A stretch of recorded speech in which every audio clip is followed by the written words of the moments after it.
देखिए next question में आते हैं। ये क्वेश्चन आपको एमसीक्यू में भी आ सकता है और ये 2 मार्क्स में भी आ सकता है। तो ये क्वेश्चन जितने हार्ड दिखते हैं ये उतने ही शॉर्ट क्वेश्चन है, बस दिखने में हार्ड लगते हैं। तो देखिए आपके सामने ये 10 और अपॉन में 1 + 10, सॉरी 10 नहीं कॉट है, cot A + 1 upon cot A का सम दिया है 2। तो क्या करेंगे, अगर आपको कॉट और 1/कॉट का सम या 10 या 1/10 का सम दिया हो और उनका स्क्वायर पूछ रहा हो, तो आप ऐसे में क्या करेंगे, आप ऐसे में किसी चीज़ को भी स्क्वायर लाना हो, तो अगर मेरे पास a + b है और मुझे a का स्क्वायर लाना हो, b का स्क्वायर लाना हो वो भी प्लस में, तो मैं क्या करूँगा, a + b का होल स्क्वायर। तो यहाँ पे हम करेंगे स्क्वायरिंग बोथ साइड। तो उससे क्या होगा, कॉट a + 1/कॉट a = 2 दिया था, हम इन दोनों का कर लेंगे स्क्वायरिंग बोथ साइड। ठीक है, अब क्या होगा, ये हमको गिवन दिया था ऊपर वाली वैल्यू, तो 2 का स्क्वायर 4 और जो लेफ्ट साइड में है कॉट a का स्क्वायर क्या जाएगा, कॉट स्क्वायर a + 1/कॉट, तो 1/कॉट a का होल स्क्वायर करेंगे तो 1 का स्क्वायर 1 और कॉट का स्क्वायर कॉट स्क्वायर, तो यह आ जाएगा कितना,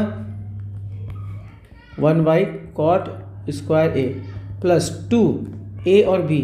तो a आपका कॉट है, b आपका 1/कॉट है, कॉट कॉट कट जाएगा, तो यहाँ कितना आ जाएगा आपका, यहाँ पे आपका आ जाएगा 2। ठीक है, तो अब यहाँ 4, ये 2 ला के हम माइनस कर देंगे, तो 4 में 2 गया तो कितना आ गया 2। तो कॉट स्क्वायर a + 1/कॉट स्क्वायर a ऐसे रहेगा, और ये जो 2 था ये चला जाएगा राइट साइड में, तो वैल्यू कितने आ गई हमारे पास 2।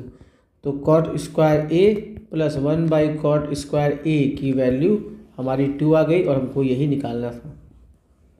ठीक है, चलिए नेक्स्ट क्वेश्चन पे आते हैं। ये क्वेश्चन भी बहुत अच्छा क्वेश्चन है, इस क्वेश्चन में काफ़ी बच्चे लोग नहीं कर पाते हैं।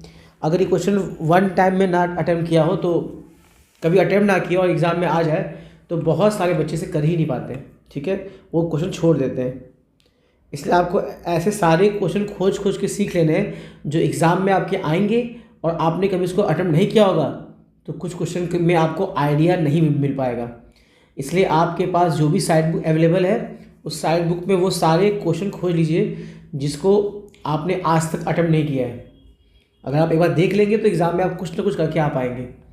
तो जितने भी थोड़े से क्वेश्चन आपके जो एग्जाम्पल के तौर पे अरिहंत में, अरिहंत, ओसवाल, एडुकार्ड के सैम पेपर में जितने भी आपको ट्रिग्नोमेट्री के डिफ़िकल्ट क्वेश्चन दिखते हैं वो सारे खोज के आप सीख लीजिए। ठीक है, और या तो फिर मैं आपको बता दूंगा, तो आपको जो क्वेश्चन नहीं आते हैं वो आप मुझे कमेंट में आप पूछ सकते हैं कि सर ये क्वेश्चन मुझको नहीं आता है, तो मैं उसके उन क्वेश्चनों की लिस्ट का वीडियो बना दूंगा मैं। चलिए आगे बढ़ते हैं। तो आपके सामने ये क्वेश्चन में इतना गिवन दिया हुआ है, और आपको यहाँ 10 की वैल्यू 2 लेके आनी है, एक भी नहीं 2 लेके आनी है, एक 1 लेके आनी है, एक 1/2 लेके आनी है।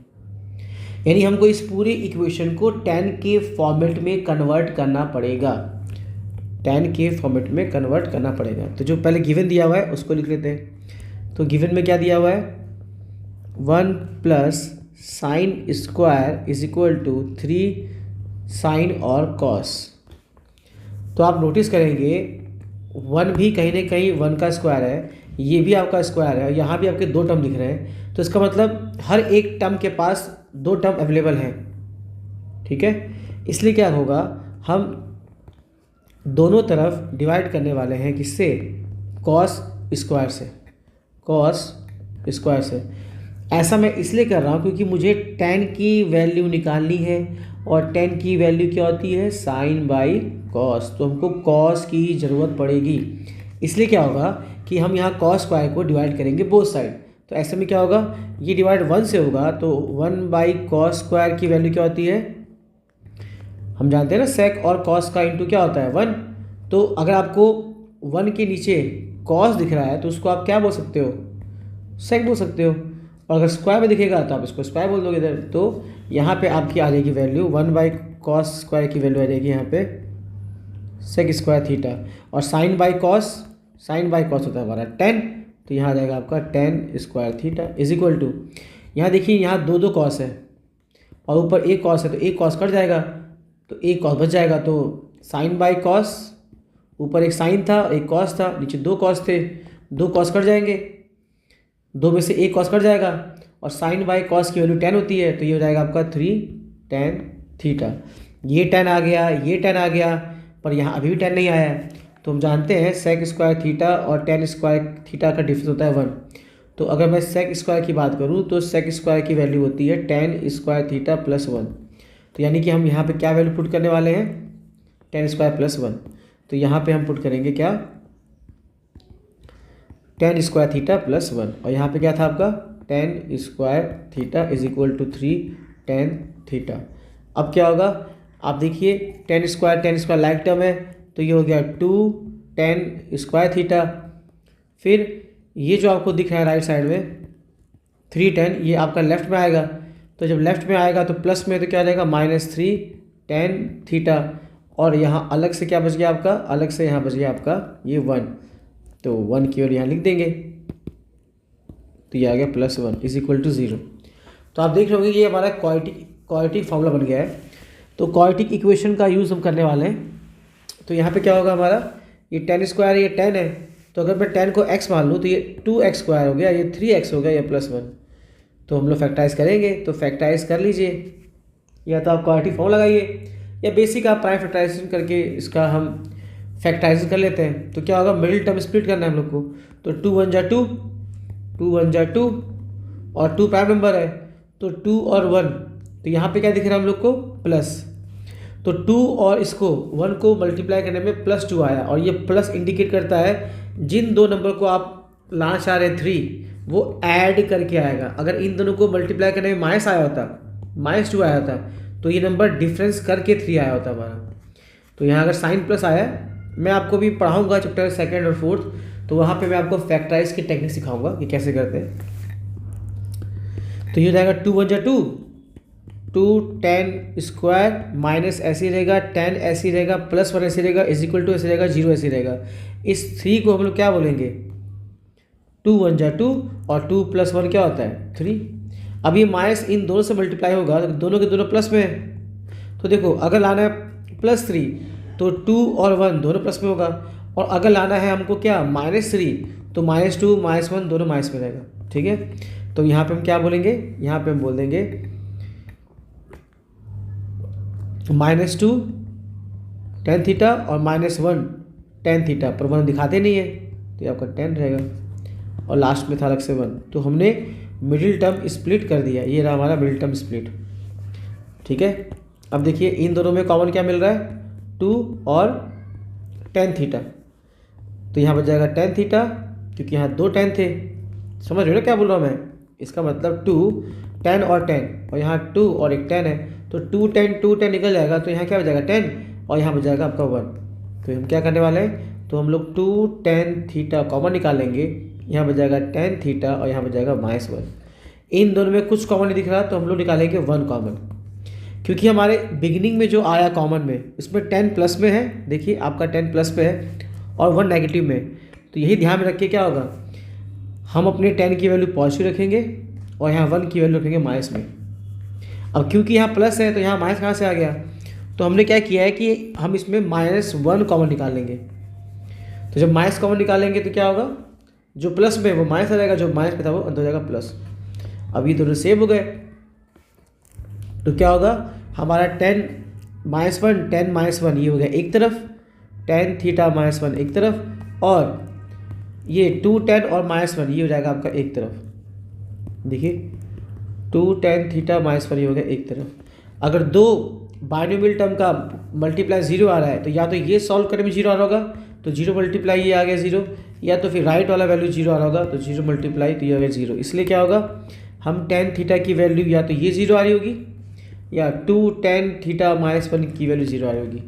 तो ये आपका जो -1 दिख रहा है यहाँ पे, ये राइट साइड जाएगा तो क्या होगा, ये 1 हो जाएगा, और ये आपका 2 tan थीटा, और tan की वैल्यू निकालनी होगी, तो ये 2 राइट साइड जाएगा तो हो जाएगा डिवाइड में, तो tan की वैल्यू आ गई 1/2, और ये 1 जाएगा तो हो जाएगा प्लस में, तो tan की वैल्यू आ गई आपकी 1। तो यहाँ देखिए 1 और 1/2 यही वैल्यू हमको लेके आनी थी, 1 और 1/2। ठीक है, आपको समझ आई होप आ गया होगा। अब देखिए आपके सामने नेक्स्ट क्वेश्चन आ गया। इसमें आप देखेंगे कि आपके सामने एक ट्रायंगल बोला है जिसमें एंगल सी 90 डिग्री है, और इसमें tan की वैल्यू अवेलेबल दे रखी है, और आपको कुछ ये निकालना है। तो यानी हमारे पास एक ट्रायंगल है, ए सी बी ले, या यहाँ बी ले यहाँ ए ले, तो क्या होगा, आप किसी एक तरफ से करें क्योंकि इसमें दोनों मिक्स है।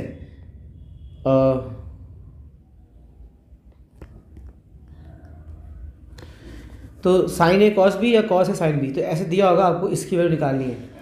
तो आपके पास बी और ए दोनों टाइप से एंगल लिखा गया है, तो आप एंगल बनाइए, ठीक है। यहीं पे ध्यान से सॉल्व करना होगा। आप नॉर्मली पहले सी को 90 मान लीजिए, सी 90 हो गया, और यहाँ मान लीजिए ए, क्योंकि आपको ए की वैल्यू अवेलेबल है, तो ये हो जाएगा हमारा क्या, ये हो जाएगा हमारा बी, ठीक है। तो ध्यान आपको ये रखना है कि अगर मैं ए की जब बात करूँगा तो मेरा ये हो जाएगा बेस और सामने वाला हो जाएगा परपेंडिकुलर, ठीक है।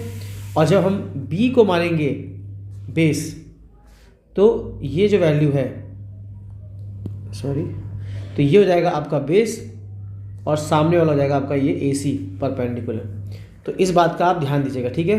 तो tan की वैल्यू क्या दे रखी है, tan ए की वैल्यू दी है 1/√3, जो कि होता है p/b। इसका मतलब p1 है और b √3 है, तो p1 है और b आपका √3 है। क्योंकि हमको a की वैल्यू गिवन दी है, तो a से पढ़ना इजी रहेगा, ठीक है।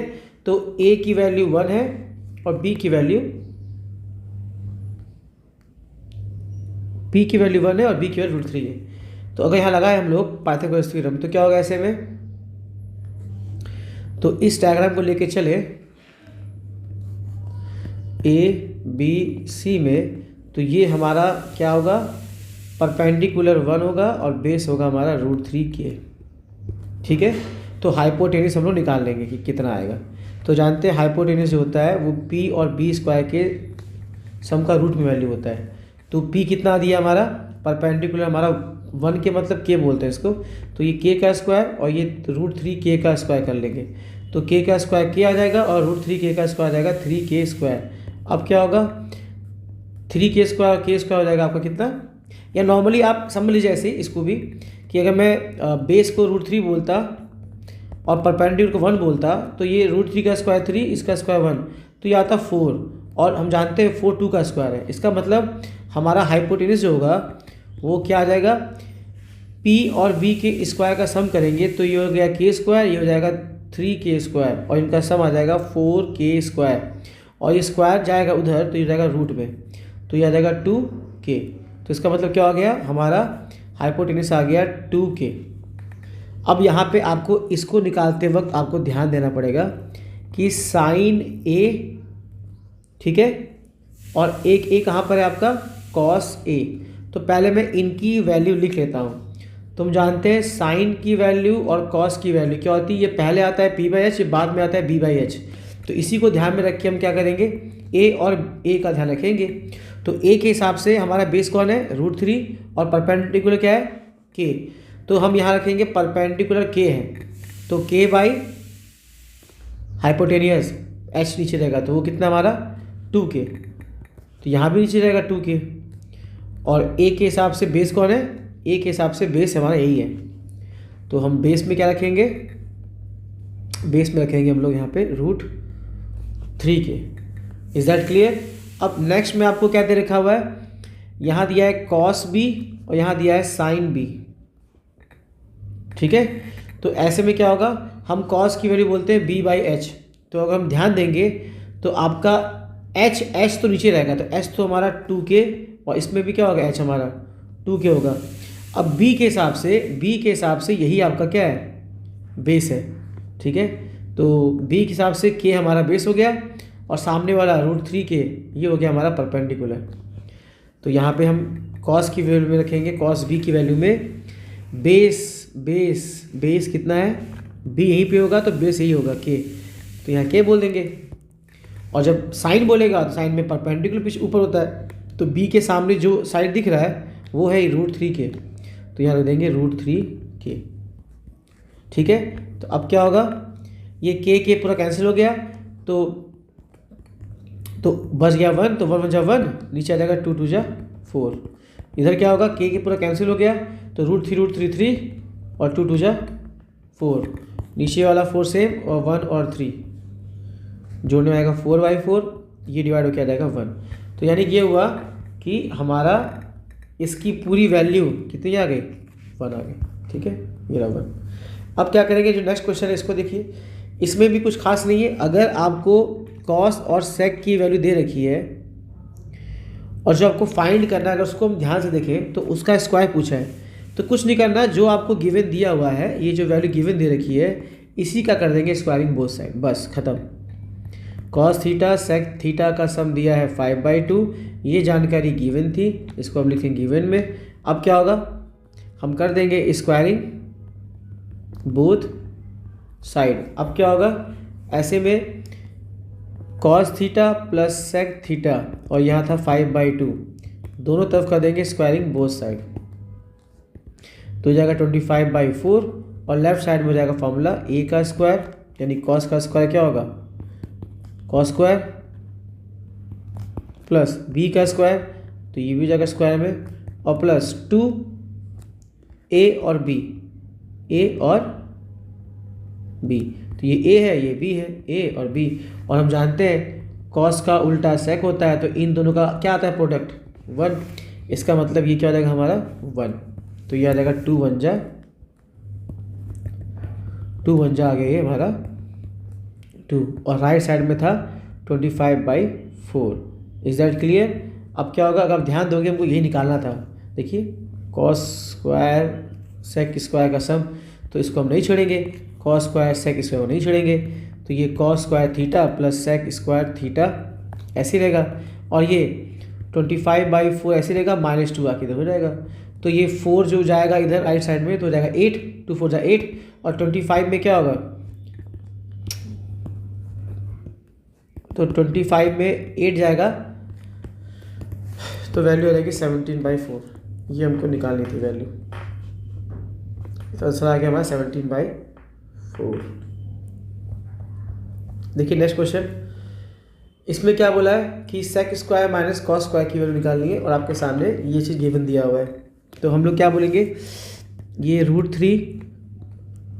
√3 टाइम्स 10 और 3 टाइम्स ऑफ साइन, ये दिया हुआ है इक्वल आपस में, तो 10 को हम बोलेंगे क्या, साइन बाई कॉस, है ना, 10 को हम क्या बोलेंगे, साइन बाई कॉस, और ये हमारा 3 साइन ऐसी रहेगा।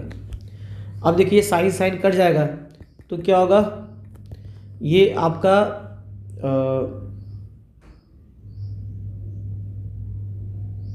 एक मिनट,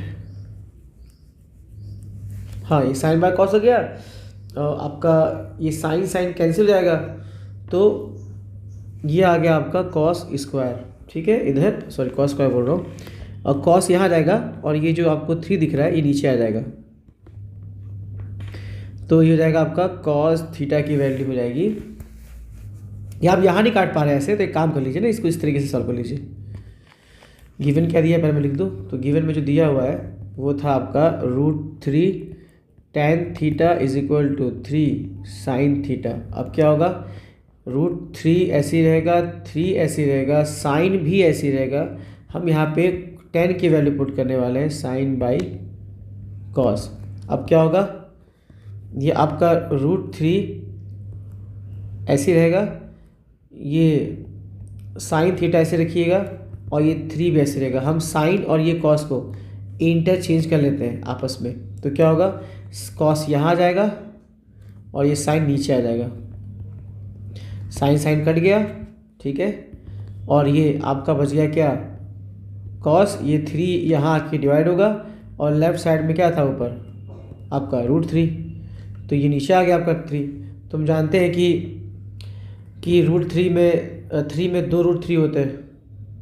ठीक है, तो यहाँ पे आपका 1 √3 कट जाएगा, तो वैल्यू कितनी आ गई आपकी, या इसको ऐसे रहने दीजिए, क्या जरूरत है छोड़ने की, ये कॉस हो गया, और हम जानते हैं sine square plus cos square का वैल्यू क्या होता है 1, तो कॉस की वैल्यू कितनी आई है, कॉस की वैल्यू आई है हमारी कितनी, √3/3 का करेंगे होल स्क्वायर, और हमको साइन स्क्वायर निकालना है।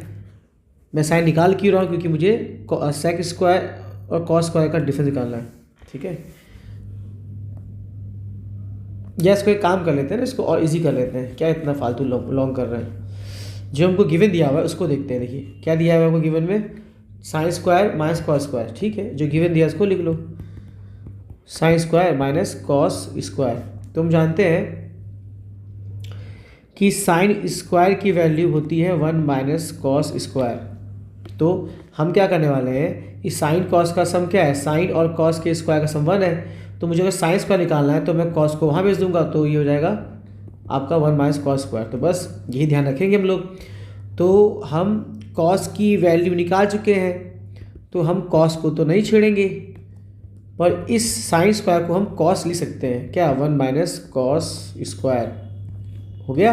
अब देखिए आपका 1 1 रहेगा और ये, अरे सॉरी कहाँ चला गया, 1 1 रहेगा आपका, और ये कॉस स्क्वायर क्या हो जाएगा, 2 कॉस स्क्वायर, और आगे लग जाएगा माइनस।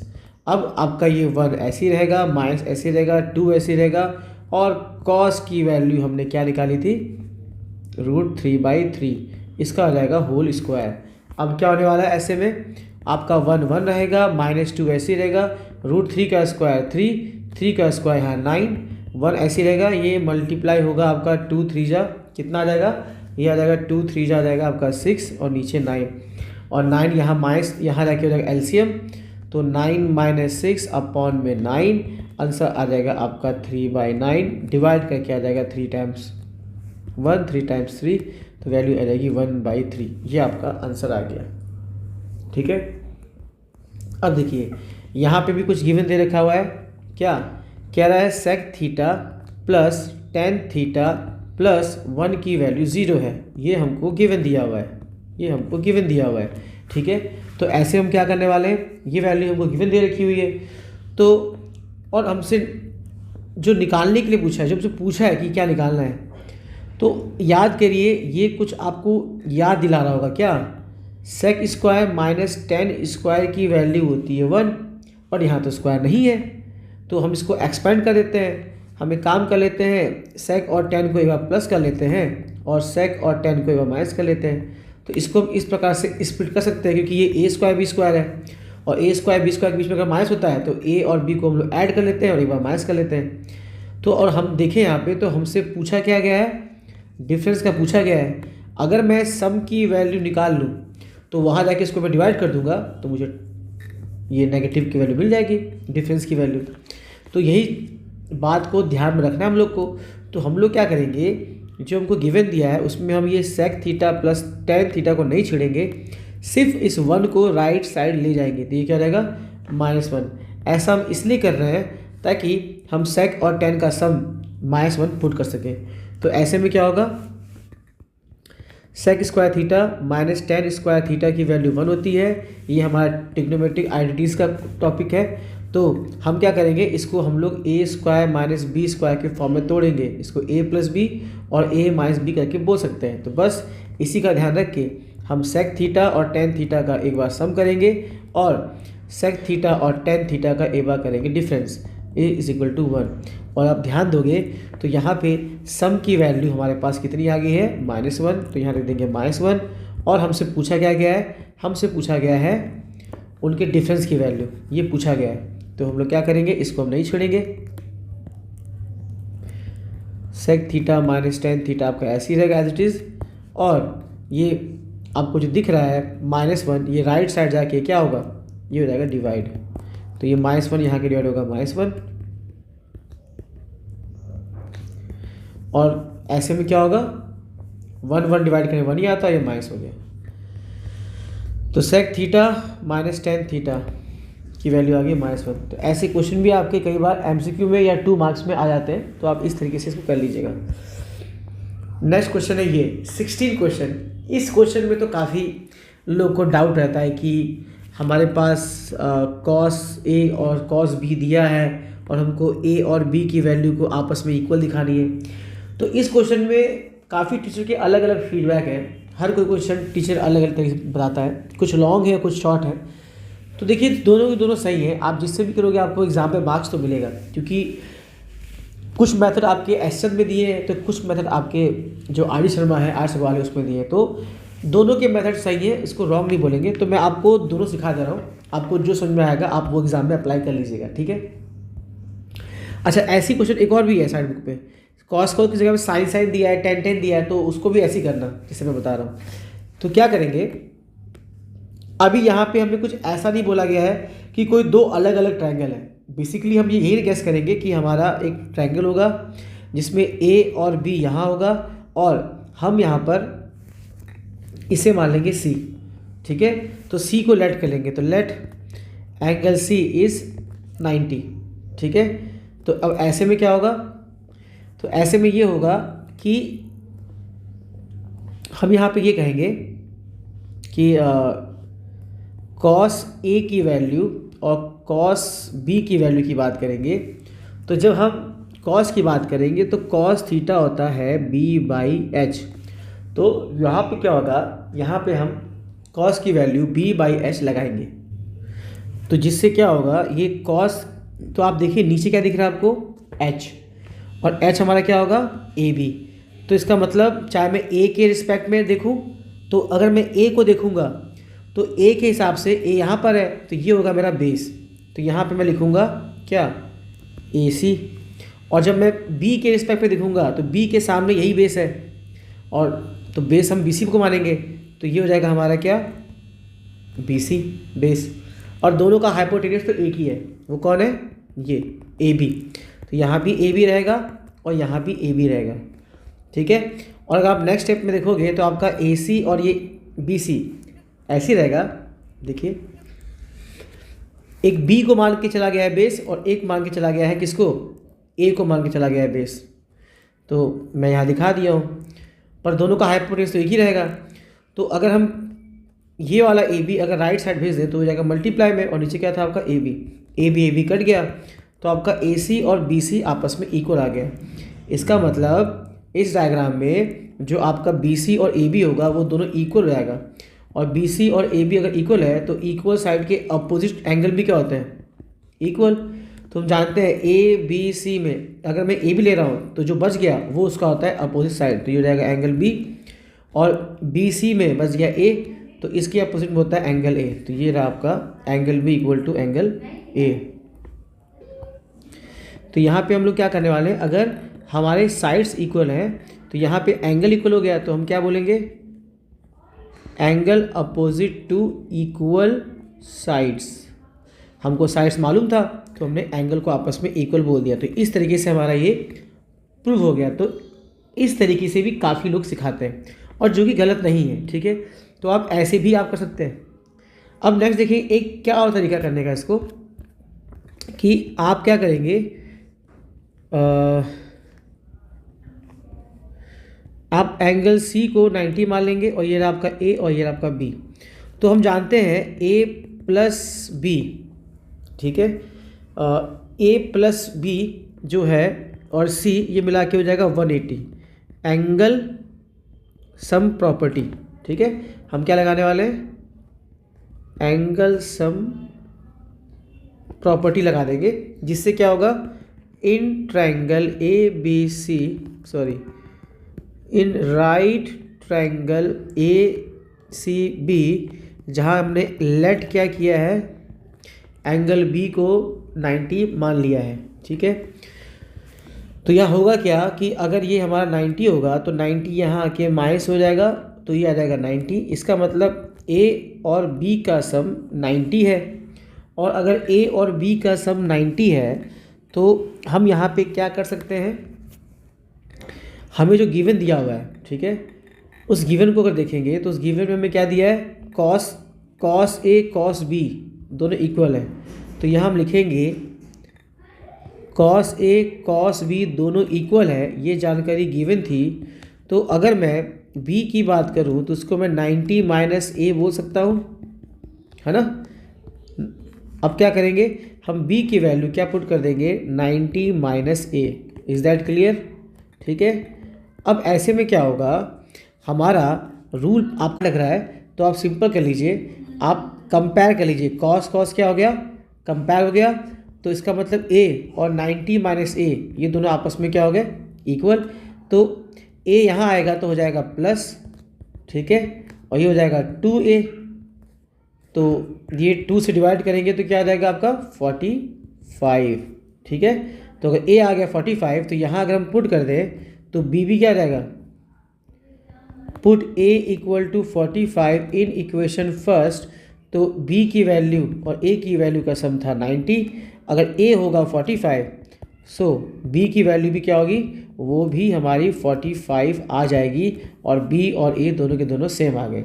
एक तीसरा क्या तरीका आपको करने का है इसमें, जो आपके RS अग्रवाल में किया हुआ है और आपकी NCERT में किया हुआ है, अगर हम उसको ध्यान से देखें तो इस बुक ने क्या किया है कि आपको ए और बी करके इसने दो अलग अलग ट्रायंगल को सपोज करने के लिए आपको फोर्स किया है कि आप दो अलग अलग आप क्या कर सकते हैं, ट्रायंगल को मान सकते हैं।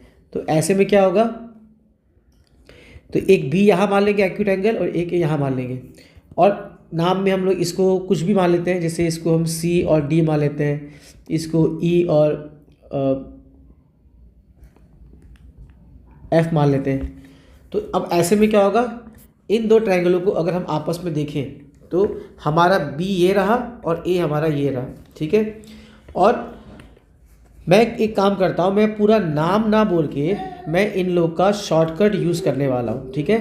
तो शॉर्टकट में हम क्या करेंगे, मैं एक काम कर लेता हूँ, इसको मैं ए बी और सी मान लेता हूँ और इसको मैं एक्स वाई जेड मान लेता हूँ, ताकि आपका टाइम बच जाए, आपको समझ में आ जाए मैं क्या बोल रहा हूँ। तो अगर हम गिवन में देखें तो कॉस ए और कॉस बी आपस में इक्वल है, ठीक है। तो ऐसे लिख लेता हूँ, कॉस बी और कॉस ए आपस में इक्वल है। तो अगर हम थोड़ा नोटिस करें, अगर मैं ए की बात करूँ तो ए के लिए ट्रायंगल है, तो अगर हम ये लगा दें कि कॉस ए जो कि फॉर्मूला होता है कॉस थीटा का b/h, तो कॉस ए के हिसाब से बेस कौन होगा, कॉस ए के हिसाब से बेस होगा y, तो मैं इसको बोलूँगा y और हाइपोटेनस क्या हो जाएगा x। Is that clear. Next step में जो लेफ्ट में दिया हुआ है अगर उसको मैं नोटिस करूँ तो b यहाँ पर है, तो बेस कौन होगा हमारा c, तो हम बोलेंगे बेस अपॉन हाइपोटेनियस, वो कौन है हमारा a, ठीक है, हो गया। अब अगर देखें तो मैंने तो जो नॉर्मली मुझे दिखा वो मैंने पुट कर दिया, मैंने कॉस की जो वैल्यू थी b/h वो मैंने पुट कर दी, बट ना इससे हमारा काम बना नहीं है। तो हम जानते हैं अगर हम दो ट्रायंगल को आपस में दिखा दें सिमिलर, कि उसके सारे साइड का हाइपोटेनस से परपेंडिकुलर से और बेस से अगर रेशियो सेम होगा तो उसको हम सिमिलर बोल देंगे। अगर वो सिमिलर होगा तो उनके करस्पॉन्डिंग एंगल भी क्या होंगे, आपस में इक्वल होंगे। तो मैं ट्रायंगल को आपस में सिमिलर दिखाने का प्रयास करता हूँ, ठीक है। तो क्या होगा, तो क्यों ना एक काम कर लें कि ए हमारा क्या है, ए हमारा हाइपोटेनियस है, ये हमारा एक्स हाइपोटेनियस है, पर हाइपोटेनियस तो नीचे से दिखाई दे रहे हैं, तो क्यों ना हम दोनों ट्रायंगल का हाइपोटेनियस, तो इसको अगर इंटरचेंज कर दें तो ये ए ऊपर आ जाएगा और नीचे अगर हम एक्स बोलेंगे, बेटा एक मिनट जाओ। तो अगर देखें मैं अगर ए जो मेरा हाइपोटेनियस है, मैं क्यों ना इस हाइपोटेनियस के पास लिख दूँ, तो ए चला गया आपका ऊपर और वाई आ गया नीचे। तो आप देखेंगे ये सी और वाई दोनों बेस हैं, तो मैंने ये वाला जो दिख रहा है आपको सी, ये देखो आपको दिख रहा है ऊपर सी, ये आपका ऐसे रहेगा, और मैंने इस राइट ट्रायंगल का जो आपको दिख रहा होगा बेस वो मैं नीचे लिख लिया हूँ, और फर्स्ट ट्रायंगल का जो आपका हाइपोटेनियस है वो मैंने इसके नीचे लिख लिया, ठीक है। इसको मैं राइट से लिख लेता हूँ ताकि आपको दिक्कत ना हो। तो मैं इनकी बात कर रहा हूँ कि ये रहा हाइपोटेनियस, यहाँ हाइपोटेनियस, इस ट्रायंगल का बेस वो रहा बेस, तो मैं ये दोनों को मैंने इक्वल दिखा दिया। तो क्यों ना मैं इसको लेट कर लूँ कि अगर ये दोनों रेशियो आपस में इक्वल है, इसे 10/2 और क्या कहते हैं 10/2 को डिवाइड करेंगे आएगा 5, और सपोज कर लीजिए आप 20/4 काटेंगे तो उसकी वैल्यू भी क्या आएगी 5 आएगी, ठीक है। तो ये दोनों आपस में इक्वल है क्योंकि दोनों की वैल्यू 1 आ रही है। तो जब भी कोई दो फ्रैक्शन अगर आपस में इक्वल होते हैं तो लेट कर लेते हैं कि इनकी वैल्यू क्या आ रही है, k आ रही है, ठीक है, इनकी वैल्यू k आ रही है। तो ऐसे में क्या होगा, हम c/y की वैल्यू भी k मान लेंगे, ठीक है, c/y की वैल्यू भी हम लोग k मान लेंगे और a/x की वैल्यू भी हम लोग k मान लेंगे। तो क्यों ना हम एक काम कर लेते हैं, इस ट्रायंगल का c और a निकाल लेते हैं। तो अगर हम बात करेंगे c का तो वो हो जाएगा y इंटू क्या हो जाएगा k, ये मेरे को मिल गई c की वैल्यू। किसी एक की वैल्यू को निकालूंगा तो मैंने c की वैल्यू भी y के टर्म में निकाल ली, और अगर मैं यहाँ देखूँ तो मैं a की वैल्यू क्या बोलूँगा, a की वैल्यू बोलूँगा x × k। तो मुझे यहाँ पे क्या दिख रहा है, मुझे a की वैल्यू मिल गई, तो मैंने यहाँ c और a दोनों की वैल्यू निकाल ली, तो हम जानते हैं ए, अच्छा डायग्राम में देखिए हमारा ए और सी कहाँ है। मैंने इस ट्रायंगल को पकड़ा और इसका मैंने ए और सी निकाल लिया। एक काम करते हैं, इसका बी निकालते हैं। तो हम जानते हैं बी और सी दोनों आपस में परपेंडिकुलर और बेस है, तो हम बी का स्क्वायर और क्या बोलेंगे, बी का स्क्वायर और हमारा सी का स्क्वायर। बी और सी का स्क्वायर, बी और सी का स्क्वायर का जो सम है वो ए के स्क्वायर के इक्वल है। ठीक है, ए के स्क्वायर के इक्वल है। तो ऐसे में क्या होगा, अगर मैं बात करूं, मैंने इस ट्रायंगल का ए बी सी अगर देखें, उसमें से मेरे पास दो साइड की वैल्यू निकल गई। कैसे, एक यहाँ दिख रहा होगा आपको सी और एक यहाँ दिख रहा है ए। तो क्या किया हमने, इस वाले फ्रैक्शन को सी बाई वाई को भी कंपेयर कर लिया और ए बाई एक्स को भी कंपेयर कर लिया। इससे मैंने वाई को और एक्स को राइट साइड भेज दिया, तो मुझे सी और ए की वैल्यू वाई और एक्स के टर्म में मिल गई। तो सी की वैल्यू हम पुट करेंगे वाई के का होल स्क्वायर और ए की वैल्यू पुट करेंगे हम लोग एक्स के का होल स्क्वायर। ठीक है, तो ये आ जाएगा एक्स स्क्वायर के स्क्वायर और ये आपका वाई और के इन दोनों के स्क्वायर का वैल्यू वहाँ राइट साइड जाके हो जाएगा और ये हमारा निकल जाएगा बी। तो ये हम बी निकालने के लिए काम कर रहे हैं। तो बी की वैल्यू कितनी आ गई हमारी, तो बी स्क्वायर जो होगा वो कितना आएगा, इन दोनों में आप नोटिस करेंगे कि इन दोनों में आपका के स्क्वायर कॉमन निकल जाएगा। तो ये आपका के स्क्वायर कॉमन निकल गया, बच क्या गया X square minus Y square. ठीक है, तो ये वैल्यू किसकी आ गई हमारी, बी स्क्वायर की वैल्यू आ गई। ठीक है, और आप नोटिस करेंगे कि अगर हम राइट साइड में देखिए जो ट्रायंगल था ये वाला, इस ट्रायंगल को नोटिस करें तो आपने नोटिस किया कि नहीं कि एक्स स्क्वायर जो है वो आपका हाइपोटेनियस है और y और z आपका परपेंडिकुलर और बेस है, तो Y square plus Z square. तो आप नोटिस करेंगे तो यहाँ एक्स स्क्वायर के पीछे कौन दिखाई दे रहा है, वाई स्क्वायर। तो हम क्या करने वाले हैं कि हम ये वाई स्क्वायर को राइट साइड भेज देंगे, तो जेड स्क्वायर की वैल्यू आएगी के स्क्वायर माइनस वाई स्क्वायर, यानी X square minus Y square की वैल्यू क्या हो जाएगी, जेड स्क्वायर। तो इसको हम लोग फ्रॉम फर्स्ट से क्या बोलेंगे, एक्स स्क्वायर और वाई स्क्वायर, यानी हाइपोटेनियस और बेस के स्क्वायर का डिफरेंस क्या आएगा, जेड स्क्वायर। तो यहाँ पे हम क्या बोल देंगे, ये आ गया हमारा जेड स्क्वायर और यहाँ था के स्क्वायर। अब बी स्क्वायर का ये स्क्वायर जाएगा राइट साइड, तो क्या हो जाएगा रूट, तो जेड और के निकल जाएगा बी की वैल्यू। ठीक है, समझ में आपको आ रहा है। और आप नोटिस करेंगे कि जो आपका बी है परपेंडिकुलर है, देखिए ये जो बी है ये आपका परपेंडिकुलर है और जेड भी क्या है, वही परपेंडिकुलर है। और हम लोग ने सी क्या था हमारा, सी था हमारा बेस उनका रेशियो, ए और एक्स का रेशियो, हाइपोटेनियस का रेशियो, बेस का रेशियो कितना आ था, के। तो अगर हम यहाँ देखें, अगर मैं जेड को नीचे ला दूँ तो उसका रेशियो भी क्या आ गया, के आ गया। इसका मतलब हमारा सी और क्या दिया था इधर, ए और ये आपका बी। सी के नीचे वाई और एक्स है, सी के नीचे वाई और यहाँ एक्स है और इधर आ गया जेड। तो देखिए हर साइड का बेस परपेंडिकुलर सबका रेशियो आपका क्या आ गया, के।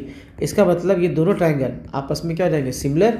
तो इसका मतलब ये हो गया, अगर ये दोनों इक्वल हो गए तो अगर आपका तो करस्पॉन्डिंग एंगल में बी ए के क्या आ जाएगा, इक्वल। ठीक है, अगर ऐसे मिटाऊँ तो ये जो बेस में जो एंगल दिख रहा है ये दोनों आपस में इक्वल हो जाएगा, क्योंकि करस्पॉन्डिंग के एंगल क्या होते हैं, इक्वल। तो therefore angle B angle A के इक्वल आ जाएगा। ठीक है, तो इस तरीके से ये क्वेश्चन सॉल्व हमारा हो गया है। तो अगर हमने ट्रायंगल को आपस में सिमिलर दिखा दिया, देखो लिखते कैसे मैं लिख दे रहा, आपको डाउट लग रहा होगा तो ट्रायंगल बनाइए। देखिए लेफ्ट साइड में कौन दिख रहा है आपका, यहाँ बी है यहाँ ए है, तो पहले में आ जाएगा बी और यहाँ ए।